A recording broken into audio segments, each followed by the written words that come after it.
다음 이슈로 넘어가 보겠습니다.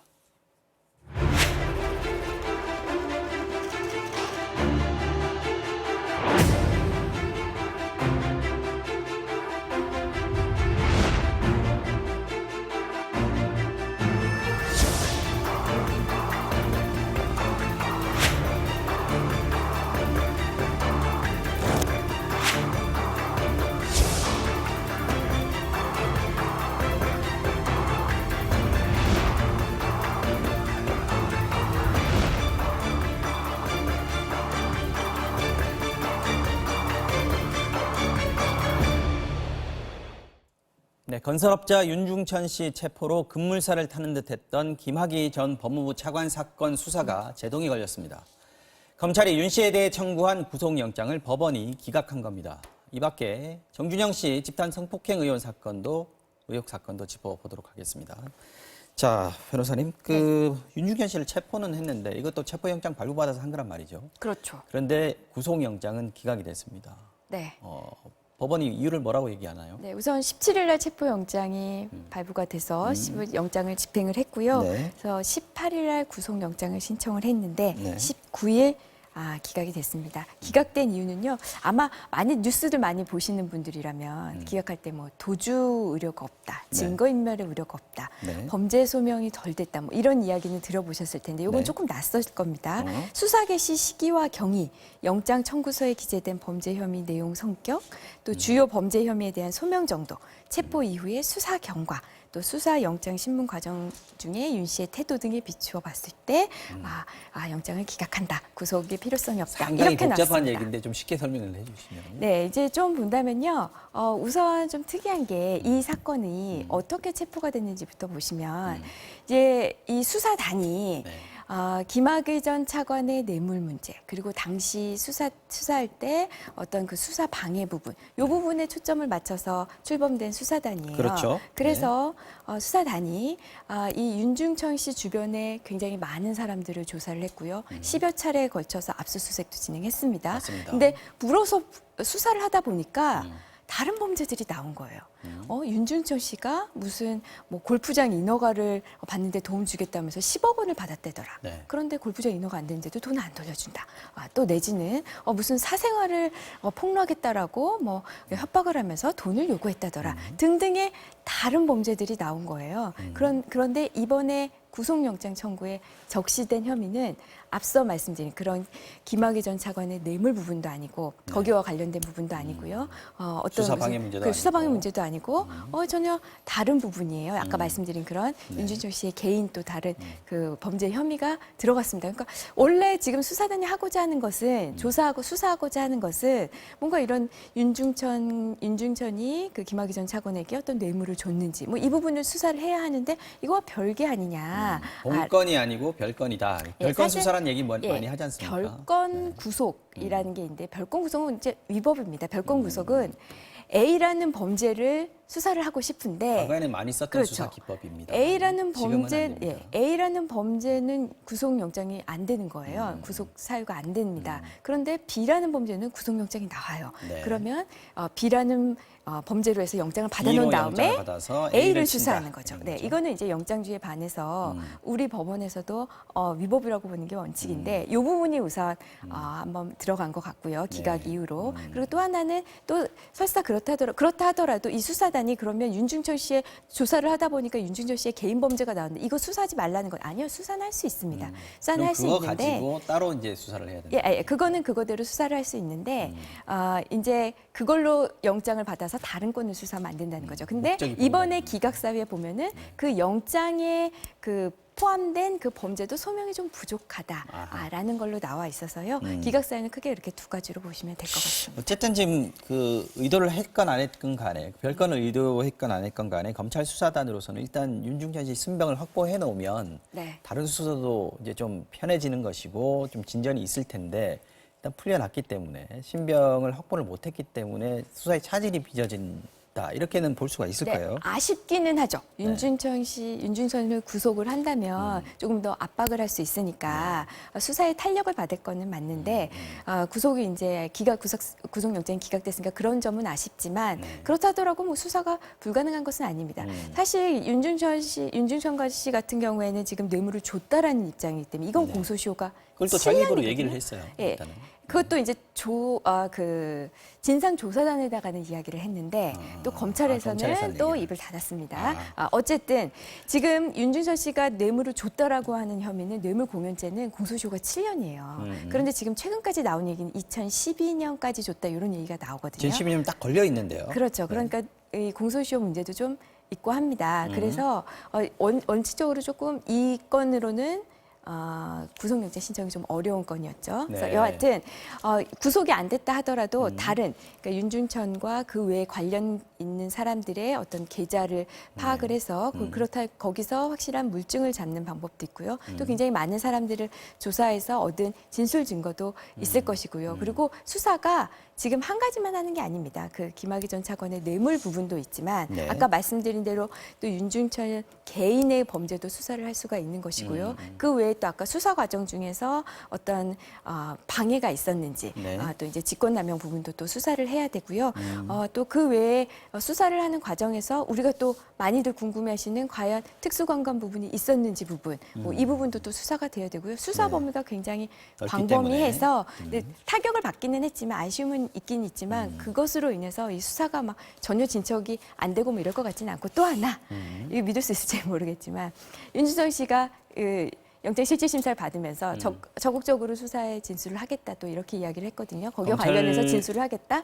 물론 저는 뭐 개인적으로 좀 믿기 어렵습니다. 왜냐하면 앞서 말씀드렸듯이 진상조사단에다가는 내가 뇌물을 줬다라고 이야기했다가 김학의 전 차관에게 또 검찰에 불려나가서 조사받을 때는 또 말을 하지 않았거든요.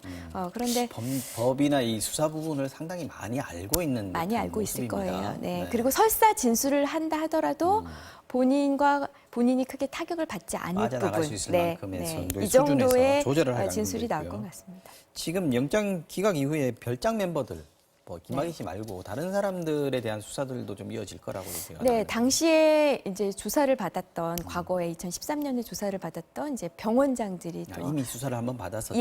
예. 한 2명 정도 있는데요. 네. 무혐의 처분 받거나 뭐 이렇게 끝이 났습니다. 그런데 당시에는 김학의 전 차관의 성범죄와 관련된 거에 중점적으로 했던 수사여서 네. 사실 병원장이 받은 것은 큰 의미가 없다. 수사 대상도 아니다라고 해서 이제 무혐의가 나왔는데요. 네. 지금 그게 이 관련돼 있는 병원장들이 당시에 그 별장을 출입했던 이 관련된 병원장들이 당시에 김학의 전 차관의 승진에 뭔가 도움을 줬다. 뭐 이런 그 이야기들이 진술이 나오고 나왔었죠. 있거든요. 네. 네, 그러면 이거는 이제 김학의 전 차관의 또 뇌물과 관련된 부분이라서 이 부분도 지금 수사단이 들여다보겠다. 그러니까 당시 첫 번째 수사에서는 성범죄 관련한 수사였기 때문에 무혐의로 풀려났다 하더라도 지금 다른 혐의에 대한 수사를 하게 되면 다시 불러서 조사를 할 수도 있고 거기서 그렇죠. 뭔가 나올 수도 있는 그렇죠. 그런 상황이군요.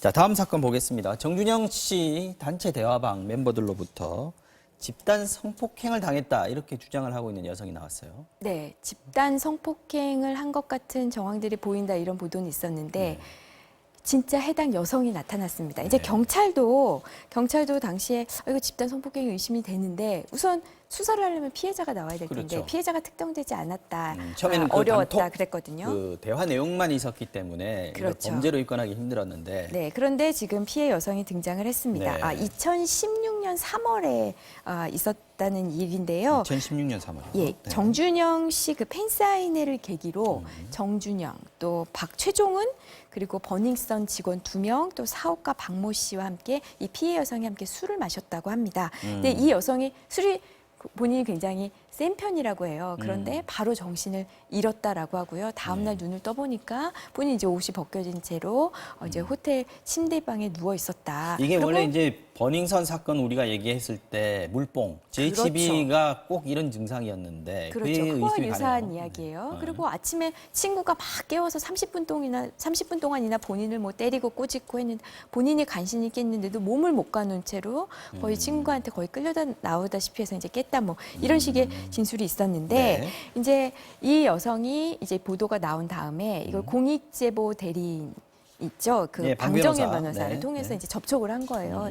혹시 나한테 있었던 일이 그런 일이 아닐까 해서 확인을 해보니까 이제 확인이 됐던 거죠. 그 단톡방에 있었던 대화의 날짜하고 본인이 당했던 그렇죠. 날짜하고가 맞아 맞습니다. 떨어지더라. 그래서 지금 이런 거군요. 예, 그 피해 여성을 성폭행한 그 당시에 녹음됐던 음성 파일 1개와 그다음에 사진 6장이 네. 그 단체 대화방에 올려진 것을 그 방 변호사를 통해서 확인했다고 합니다. 그래서 이 여성을 이들을 이제 고소하겠다라는 입장이죠. 이 부분에 대해서 뭐 정준영 씨라든지 최종훈 씨라든지 그 단톡방 멤버들에게서 나온 얘기가 혹시 있나요? 우선 최종훈 씨는 그 피해 여성과 동석한 것은 맞는데 본인은 성관계를 갖지 않았다 이렇게 이야기를 하거든요. 근데 이것만으로는 사실 부족합니다. 지금 거론되고 있는 죄명이 특수강간인데요. 그렇죠. 특수강간 중에 그 행위 태양 중에 하나가 합동에서입니다. 그렇죠. 합동에서 강간의 경우에 이제 특수강간이 되는데 이것은요. 만약에 5명이 우리 저 여성에게 저 여성들에게 뭐 여성 내지 여성들에게 뭐 아까 말씀하신 뭐 물뽕 이거를 먹이고 이후에 이제 정신을 잃으면은 그 뭐 성관계를 갖자 이런 내용이 포함되어 있는 합의를 하고 네. 그렇게 먹인 다음에 그 중에 한 사람만 관계를 맺어도 이거는 특수강간이 됩니다. 반드시 네. 그 행위 자체가 아니고 성관계를 모의 당시에 2명 이상이었으면 그렇죠. 특수강간이 되는 그리고 거죠. 같이 자리를 했잖아요. 이미 네. 그 술이나 뭐 이런 음식을 먹을 당시에, 그러니까 물뽕을 그 여성이 흡입할 당시에, 그때 당시에 그 자리에 다 있었다면은 특수강간이 성립하는데 문제가 되지 않고요. 단순히 지금 특수강간 얘기만 나오는데요. 이거는 특수강간 치상에 해당되는 범죄입니다. 우리 법원에서도 뭔가 약을 저 사람을 저 사람과 성관계를 하기 위해서 네. 저 사람의 의식을 잃게 하는 약을 먹기 위해서 그 사람이 정신을 잃게 하면요. 우선 준강간이 아니라 이건 그냥 강간이고요. 네. 준강간은 이 여성이 스스로 취해 있는 상태를 이용해서 한 경우고요. 이거는 내가 강간하기 위해서 먼저 정신을 잃게 한 그렇죠. 거잖아요. 네. 그래서 그냥 강간이고요. 그다음에 이렇게 정신을 오랜 기간 잃게 하면은 이것 자체를 상해로 봅니다. 네. 그래서 특수 강간 치상이 되고요. 그럴 경우에 형이 굉장히 높습니다. 무기징역 또는 10년 이상의 유기징역에 처하고요. 아까 말씀드린 대로 그렇군요. 지금 물뽕을 상황에서 사용한다면 훨씬 더 가중되겠군요. 그렇죠. 처벌이. 물뽕을 사용했다는 게 정말 드러난다면은 이거는 단순히 이런 특수강간 치상뿐만 아니라 또 마약류 관리법 위반도 됩니다. 여기는 형들이 또 다 중요해요. 그렇기 때문에 이게 사실로 드러난다면 정말 중한형을 피하기 어렵습니다. 알겠습니다. 자, 마지막으로 가수 승리 씨에 대한 수사는 어디까지 가 있는지 지금 한번 좀 볼까요? 구속영장을 신청할지 말지 지금 경찰이 고민하고 있다 이런 얘기가 있는데. 그 고민하고 있다는 것, 그 오래됐죠. 고민에 이제 방점이 찍혀 있는데 우리가 지금 버닝썬 게이트 처음에 딱 열리면서 네. 승리라는 이름이 거론됐고요. 지금까지 승리라는 이름이 거론됩니다. 무슨 맞습니다. 새로운 어떤 이슈가 터질 때마다 승리라는 이름이 거론되기 때문에 많은 분들은 승리가 굉장히 많은 큰 죄를 저지른 것 같은데 왜 다른 사람은 구속되는데 승리는 구속이 안 되냐라고 생각하실지 모르겠지만 아직 명확한 뭔가가 없습니다. 막상 따져보면요. 그렇습니다. 그래서 우선 지금 명확하게 드러난 거는 식품위생법 위반밖에 없어요. 뭐 허가 받아야 되는데 신고하고 뭐 유흥주점을 차렸다는 거 뭐 이런 거 하나밖에 없고요. 그 외에 성매매 알선 부분도 조금 더 수사가 필요합니다. 무슨 그 유흥업소 여성들을 초대를 해서 여행지에 가서 거기서 유흥업소 여성들이 성관계를 가졌다. 이거 여행비 대준 거, 여행비보다 훨씬 많은 돈을 대줬다는데 그거 성매매 대가 아니냐. 뭐 이제 이런 식의 지금 경찰 수사기관의 주장과 또 승리 씨 같은 경우에는 그냥 여행 경비 다른 사람들도 모두 다 준 여행 경비를 준 것뿐이다라고 또 이야기가 또 대립되고 그러니까 명확하지 않죠. 본인도 네. 부인하고 있고 이런 성매매 알선 부분도 있고 또 횡령 부분도 계속 논의 중에 있고요. 또 그 외에 어떤 뭐 마약 투여 부분 이런 부분도 결과가 다 음성으로 나왔고요. 또 무슨 알겠습니다. 경찰관의 유착 부분도 아직 명확한 게 나온 건 없습니다. 알겠습니다. 정황이나 증언 같은 주변 상황들은 굉장히 많이 나와 있는데 법적으로 범죄 요건이 성립할 수 있는 부분들은 아직까지 명확치 않다. 그래서 경찰도 고민하고 있다. 지금 이렇게 봐야 될 것 같습니다. 이슈 완전 정복 여기서 마치겠습니다. 임방글 변호사였습니다. 수고하셨습니다. 고맙습니다.